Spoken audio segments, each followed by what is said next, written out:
RLD के राष्ट्रीय अध्यक्ष और केंद्रीय राज्य मंत्री जयंत चौधरी बस्ती पहुंचे। मौसम खराब होने की वजह से सरदार पटेल की जयंती पर वाल्टरगंज में नारंग इंटर कॉलेज में होने वाली जनसभा को कैंसिल कर दिया गया। बस्ती सर्किट हाउस में उन्होंने कार्यकर्ताओं से मुलाकात की। पूर्वांचल के बस्ती जिले में उनकी यह पहली यात्रा है। राष्ट्रीय लोकदल अब पश्चिम में ही नहीं पूरब में भी अपनी पार्टी का विस्तार करने में लगी है।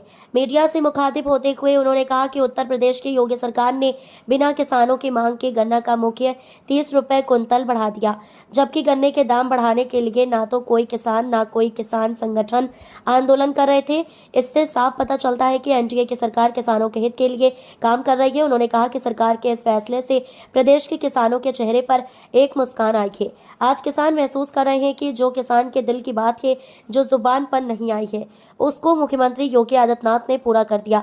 जिस तरह से मुख्यमंत्री योगी आदित्यनाथ ने गन्ने का दाम एक बार फिर 30 रुपए बढ़ा दिया, इससे पहले बीजेपी कार्यकाल के किसी मुख्यमंत्री ने इतना पैसा नहीं बढ़ाया। लोकदल किसानों के बीच रहती है, उनकी भावना को समझती है। पिछले पार्लियामेंट के चुनाव ने एक नारा हुआ, अब की बार 400 पार। उस समय मैंने कहा था कि तीसरी बार एनडीए की सरकार बनने पर गन्ने का दाम 400 पार होगा। जो हमने बात कही थी वह पूरी हो गई। मैं मुख्यमंत्री जी और केंद्र सरकार को धन्यवाद व्यक्त करता हूं। इससे किसानों को 3000 करोड़ का सीधा फायदा मिलेगा। किसानों को आज एहसास हो चुका है कि ये सरकार किसी और की नहीं बल्कि किसानों की सरकार है। सबसे पहले तो जो आज प्रदेश के किसानों के चेहरे पे एक मुस्कान आई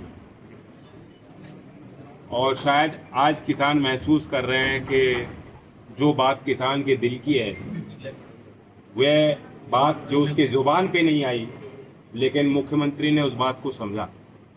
और अभी कहीं प्रदेश में कोई आंदोलन नहीं हुआ, किसी किसान संगठन ने भी मांग नहीं की, लेकिन मुख्यमंत्री ने इस बात को समझा कि किसान की लागत जिस हिसाब से बढ़ रही है और ऐतिहासिक निर्णय लिया कि एक सत्र में 30 रुपये बढ़ाना।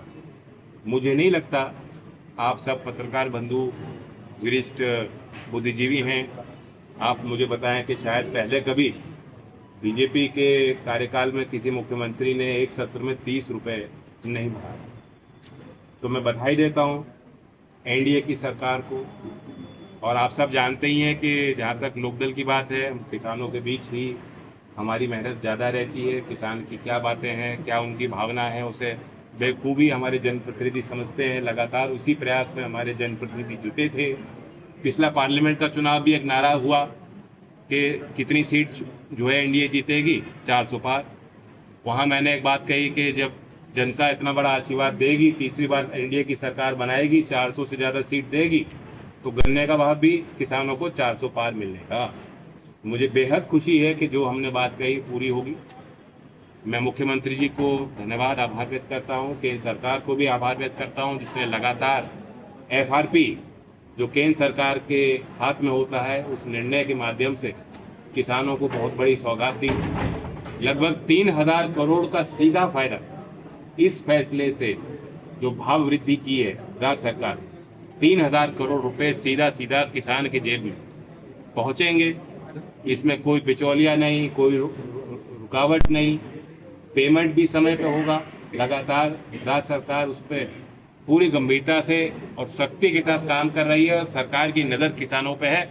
मैं फिर कहता हूँ, किसान को आज एहसास हो चुका कि ये सरकार और किसी की नहीं, ये सरकार किसानों की है।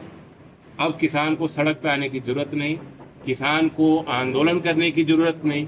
सरकार किसान के मुद्दों को लेकर पूरे जोर के साथ, पूरे गंभीरता के साथ, फुर्ती के साथ काम करे।